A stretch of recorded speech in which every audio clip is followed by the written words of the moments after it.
हैं संतुलित वृद्धि का सिद्धांत, बैलेंस्ड ग्रोथ के बारे में हम पढ़ने वाले हैं। तो सर्वप्रथम हम देखते हैं कि ये जो सिद्धांत है वो किसने प्रतिपादित किया था। इसके जो समर्थक अर्थशास्त्री हैं वो हैं रोजेंस्टीन रोदान हैं, रेगनर नट्से हैं और आर्थर लुईस हैं। ठीक है, इन्होंने संतुलित वृद्धि के बारे में अपने विचार व्यक्त किए हैं।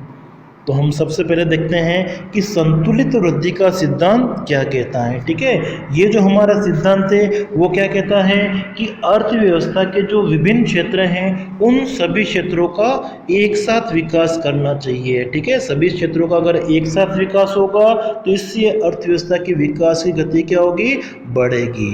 ठीक है, तो हमारा जो संतुलित वृद्धि का सिद्धांत है वो क्या बताता है कि अर्थव्यवस्था के सभी क्षेत्रों का एक साथ विकास करना चाहिए, सभी क्षेत्रों में एक साथ निवेश करना चाहिए। ठीक है, जिससे संतुलित वृद्धि होती है। ठीक है, इसका मतलब क्या हो गया कि ये जो हमारा सिद्धांत है वो बताता है कि अर्थव्यवस्था में उद्योग और कृषि क्षेत्र में संतुलन स्थापित करना चाहिए। मतलब जब उद्योगों का विकास किया जा रहा है तो साथ साथ में कृषि का भी विकास करना चाहिए, उसमें भी निवेश करना चाहिए। अगर घरेलू क्षेत्र का विकास हो रहा है उसके साथ साथ में निर्यात क्षेत्र जो है उसका भी हमको ध्यान रखना चाहिए। ठीक है, मतलब घरेलू क्षेत्र और विदेशी क्षेत्र जिसको हम कह सकते हैं, दोनों के बीच में भी संतुलन होना आवश्यक है। ठीक है, तो जैसे उद्योग और कृषि के बीच में है वैसे ही घरेलू और विदेशी क्षेत्र हैं, इनके बीच में भी संतुलन होना आवश्यक है। तो हमारा ये जो सिद्धांत है वो दो पक्षों पर आधारित है। ठीक है, इसके दो पक्ष कौन कौन से हैं? पहला हमारा है मांग पक्ष और दूसरा है पूर्ति पक्ष। तो सबसे पहले हम पढ़ते हैं कि मांग पक्ष जो है वो क्या बताता है। ठीक है, संतुलित वृद्धि में जो हमारा मांग पक्ष है वो क्या बताता है कि लोगों को रोजगार के अधिक साधन उपलब्ध कराने चाहिए। ठीक है, लोगों को जब रोजगार के अधिक साधन उपलब्ध कराए जाएंगे तो लोगों की आय का स्तर क्या होगा, बढ़ेगा। और जब आय का स्तर बढ़ेगा तो वे वस्तुओं सेवाओं की मांग क्या करेंगे, अधिक करेंगे। ठीक है, और वस्तुओं सेवाओं की मांग अधिक करेंगे तो हम देखते हैं कि अर्थव्यवस्था में उद्योग जो होते हैं वो एक दूसरे के पूरक उद्योग पाए जाते हैं। ठीक है, अर्थव्यवस्था में उद्योग कैसे होते हैं, पूरक होते हैं, एक दूसरे के ऊपर वो निर्भर करते हैं। ठीक है, और साथ में जो उद्योग हैं वो एक तरह से कौन से होते हैं, उपभोक्ता वस्तु विशेष उद्योग होते हैं। ठीक है, जो कृषि और निर्माणकारी उद्योग दोनों से संबंधित होते हैं। तो हमारा ये जो सिद्धांत कहता है कि इन सभी क्षेत्रों का विकास क्या होना चाहिए, साथ साथ होना चाहिए। ठीक है, और इसके लिए क्या होगा कि जो केंद्रीय योजना होती है, ठीक है, सरकार जो होती है उसको जानबूझकर संपूर्ण अर्थव्यवस्था में जो निवेश है वो एक साथ करना चाहिए। ठीक है, सरकार को सभी दिशाओं में एक साथ जानबूझकर निवेश करना चाहिए, इससे क्या होगा, संतुलित वृद्धि होगी। दूसरा हमारा है पूर्ति पक्ष। ठीक है, इस पूर्ति पक्ष में क्या होता है कि ऐसे पक्षों का ध्यान रखा जाता है, अर्थव्यवस्था के उन अंगों का अध्ययन हम करते हैं जो वस्तुओं एवं सेवाओं की पूर्ति को बढ़ाने में सहायक होते हैं। पूर्ति पक्ष बताता है कि हमें उपभोक्ता वस्तुओं के जो उद्योग हैं उनका विकास करना चाहिए। ठीक है, उपभोक्ता वस्तु उद्योगों का विकास करना चाहिए। इसके लिए हमें कच्चे माल हैं, विद्युत हैं, कृषि हैं, सिंचाई, परिवहन, इन सभी साधनों को समान रूप से विकसित करना चाहिए। ठीक है, ऐसा नहीं कि केवल हम विद्युत को विकसित कर लें और बाकी क्षेत्रों को रहने दें, ऐसा नहीं करना चाहिए। ठीक है, अर्थव्यवस्था के ये सारे क्षेत्र हैं, सभी क्षेत्रों में समान रूप से निवेश करेंगे तो अर्थव्यवस्था के विकास की जो गति होगी वो तेज होगी। ठीक है, अब देखिए ये जो हमारा सिद्धांत है उसके बारे में रोजेंस्टीन रोदान जो है उनके क्या विचार हैं।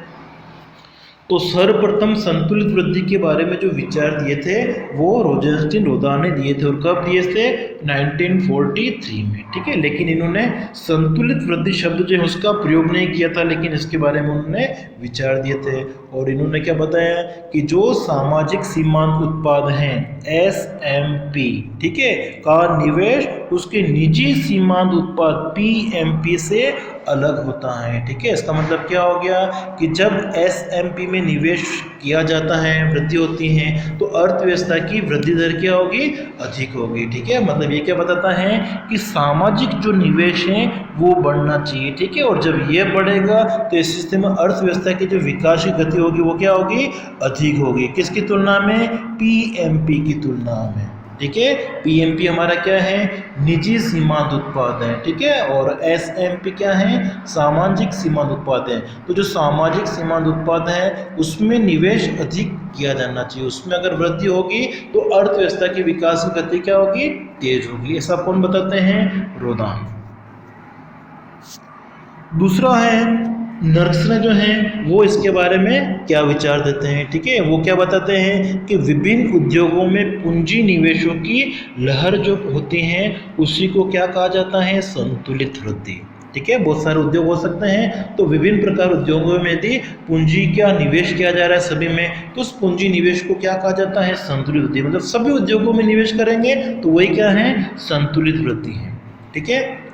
अब नर्सरे अपने विचार को आगे बढ़ाते हैं। वो कहते हैं कि जो अल्प विकसित देश होते हैं वहाँ पर दरिद्रता का दुष्चक्र पाया जाता है। मतलब लोगों की जो आय का स्तर क्या होता है, कम होता है, जिससे वो वस्तुओं सेवाओं का उपभोग कम करते हैं। उनके पास में पूंजी तकनीक जो है उसका अभाव पाया जाता है। इस कारण से वो निवेश नहीं कर पाते हैं, उनमें निवेश की प्रेरणा का अभाव होता है, जिससे आय का स्तर भी निम्न होता है।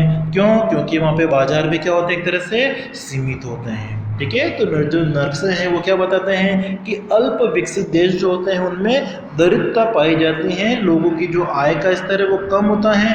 आय का स्तर कम होने से वो बचत भी कम करते हैं, और बचत जब कम होगी तो ऐसी स्थिति में उस अर्थव्यवस्था के पास में पूंजी की कमी होगी, और पूंजी की कमी होगी तो वो निवेश नहीं कर पाएंगे, ठीक है। और उनमें निवेश को प्रेरणा नहीं मिलेगी, तो निवेश की प्रेरणा का अभाव होगा, और जिससे क्या होगा, अर्थव्यवस्था में आय में और कमी हो जाएगी, ठीक है। इसका कारण क्या है कि इन देशों में बाजार का जो आकार होता है वो क्या होता है, सीमित होता है। अब जो नर्सरे हैं वो क्या कहते हैं, इस समस्या को कैसे हल किया जा सकता है, ठीक है। कि लोगों की जैसे बचतें कम है, आय का स्तर कम है, पूंजी का अभाव है, बाजार सीमित है, तो ये जो समस्या है इन अल्प विकसित देशों में उसको कैसे दूर किया जा सकता है। तो उसके लिए कहते हैं कि इस समस्या को दूर करने के लिए सबसे पहले एक तो व्यक्तिगत निवेश निर्णय है वो निर्भर करता है। दूसरा, बाजार का विस्तार करना चाहिए। बाजार का विस्तार कैसे किया जा सकता है, विज्ञापन के माध्यम से, विक्रय कला के माध्यम से, कि जो भी उत्पादन किया गया है उसको किस विज्ञापन की सहायता से अधिक मात्रा में बेचें। अर्थव्यवस्था में मुद्रा का प्रसार कर रहे हैं, और विभिन्न व्यापारिक गतिविधियों पर जो नियंत्रण अगर लगाया हुआ है तो उन व्यापार नियंत्रणों को क्या करना चाहिए, हटाना चाहिए, ठीक है। तो इनको हटाने से क्या होगा, अर्थव्यवस्था का संतुलित विकास हो सकता है। और फिर सभी उद्योगों में एक साथ निवेश करना चाहिए। जब अर्थव्यवस्था में सभी उद्योगों में एक साथ निवेश किया जाएगा तो इससे क्या होगा, वहाँ पर जो भी पूंजीगत संसाधन उपलब्ध हैं उन पूंजीगत संसाधनों का अच्छे से प्रयोग होगा या श्रेष्ठ प्रयोग होगा, और श्रम विभाजन को भी बढ़ावा मिलेगा, ठीक है। जब सभी उद्योगों में एक साथ निवेश किया जाता है तो इससे अर्थव्यवस्था में श्रम विभाजन होता है, पूंजी का श्रेष्ठ उपयोग होता है, और जिससे अर्थव्यवस्था में उत्पादन की क्षमता भी क्या होती है, बढ़ती हैं। फिर उसके बारे में वो कहते हैं कि इन आर्थिक क्रियाओं में सरकार को भी क्या करना चाहिए, अपना हस्तक्षेप करना चाहिए। सरकारी निदेशन को भी वो महत्व देता है। वो क्या कहता है कि जो निजी निवेशक हैं, ठीक है, उनमें पूंजी निवेशों की लहर शुरू करने की क्षमता नहीं होती है, ठीक है। वो कहीं पर भी निवेश नहीं करते हैं। वो निवेश के लिए क्या बताता है कि जो केंद्रीय योजना है, ठीक है, उसको क्या करना चाहिए, अर्थव्यवस्था में निवेश करना चाहिए, ठीक है। जब केंद्रीय योजना मतलब सरकार के द्वारा अर्थव्यवस्था में निवेश किया जाएगा तो उससे प्रेरित होकर जो निजी निवेशक हैं उनको भी प्रोत्साहन मिलेगा, ठीक है। फिर वो भी क्या कर सकते हैं, निवेश कर सकते हैं, ठीक है। तो उनको निवेश की प्रेरणा नहीं होती है निजी के पास में, इसलिए केंद्रीय योजना के माध्यम से, सरकार के माध्यम से अर्थव्यवस्था में निवेश करना चाहिए, जिसको हम कहते हैं सामाजिक निवेश। सामाजिक निवेश क्या करेगा, फिर निजी निवेशों को प्रेरित करेगा अर्थव्यवस्था में।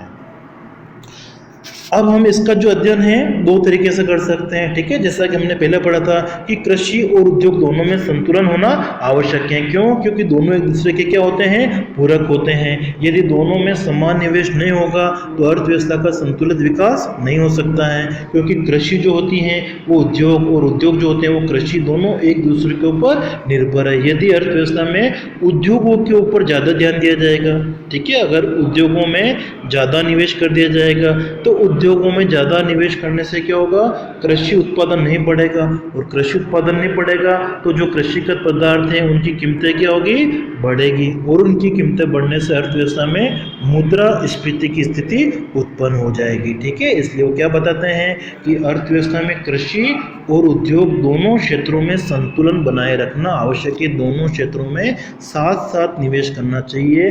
अगर उद्योगों में निवेश किया जा रहा है तो कृषि क्षेत्र में भी निवेश करना चाहिए, ठीक है, नहीं तो एक दूसरे का विपरीत प्रभाव पड़ता है, ठीक है। अर्थव्यवस्था में समान निवेश अगर नहीं है दोनों क्षेत्रों में तो अर्थव्यवस्था में मुद्रास्फीति की स्थिति उत्पन्न हो सकती है।